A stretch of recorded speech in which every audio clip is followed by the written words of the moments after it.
Hello ladies and gentlemen, my name's Luke Innes. Welcome to day 4 of my 5 days of Wes Craven movies to celebrate the work of the great man himself a year after his passing. That's tomorrow. You may have noticed that so far I've done these films in chronological order of their release. Tomorrow's movie isn't a chronological continuation. Tomorrow's movie is my favourite Wes Craven movie, is what I'm going to be reviewing, so I hope you're looking forward to seeing that one. But on to today's topic, I'm going to be talking about Scream from 1996. Now, Scream was written by Kevin Williamson, so it's not a complete Wes Craven movie, but he did direct it and brought his own visual style to the picture. It stars an ensemble cast that includes David Arquette, Courtney Cox, Rose McGowan, Neve Campbell. The film follows Neve Campbell's character as she tries to cope with the loss of her mother 1 year on.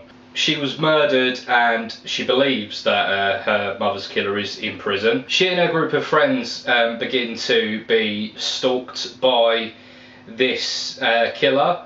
Apparently it's not the same killer who's currently locked up in prison. And eventually the phone calls start up. There's a string of killings. A man in a really cheap Halloween costume is committing all these crimes. Meanwhile, there's a reporter played by Courtney Cox who is trying to get to the bottom of the case. She is the one who believes that the man currently on death row is innocent of the murder.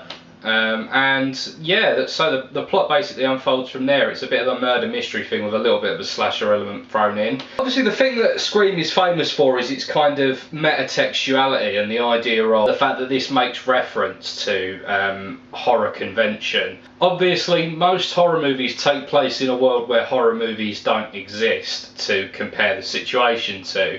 Or at least that's the way it seems. A note on that quickly, obviously as we discussed yesterday, Craven had kind of explored that a little bit before in New Nightmare, but here is where it kind of went from being a supernatural thing to just being the fact that horror convention was incorporated into the plot. So there's a lot of time spent talking about, you know, what's your favourite scary movie and all that sort of thing over the phone. And you know, this movie really plays on the idea of inspiration coming from horror movies and whatnot. And it's definitely interesting to see that. And I mean, it's become quite commonplace over the years. I mean, if you look at any slasher movies from the couple of years after this movie, there's a deep sense of intertextuality. I mean, you look at Halloween H20, that is an incredibly intertextual movie that kind of makes reference. I think there's actually Scream references in it as well. So the impact of this film was quite a large one. If there's something I really like, it's kind of the way that Ghostface is portrayed. You know, this idea that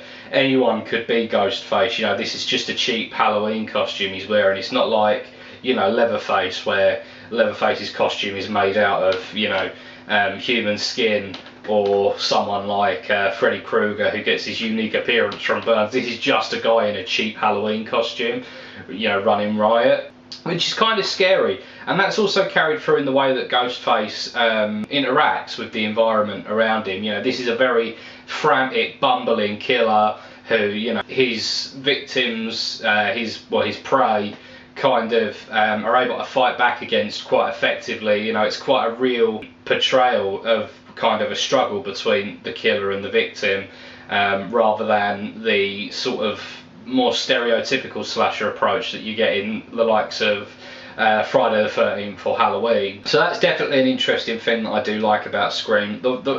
If I had to sort of nail a thing that I really didn't like about the movie, it's that it feels so removed from reality. It's quite detached from reality in a way that, I guess the best way I could explain it is like, you know, this whole murder mystery thing. You get, you know, all the mystery, and then in the last sort of few minutes of the movie you get, or not but the climax of the movie, you get this whole explanation of why this string of strange things has happened when the killers are revealed. You know, they reveal their motives Bond villain style, and even then it's not entirely clear.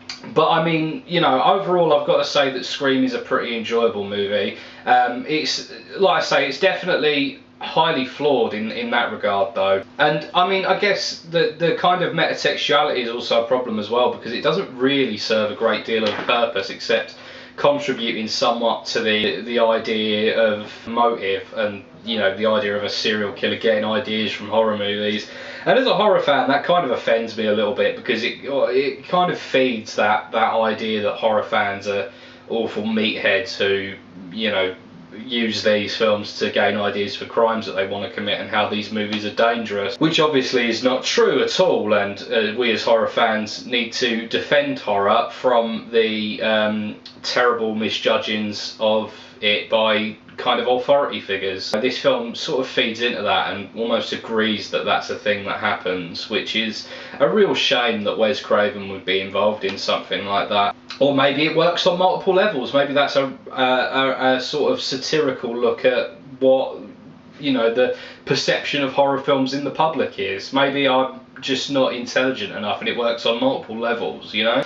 Overall, I'd have to say that Scream is a good movie, but it is definitely the weakest movie that we've talked about so far. And obviously, you know, tomorrow's movie is the best one to me out of all of them.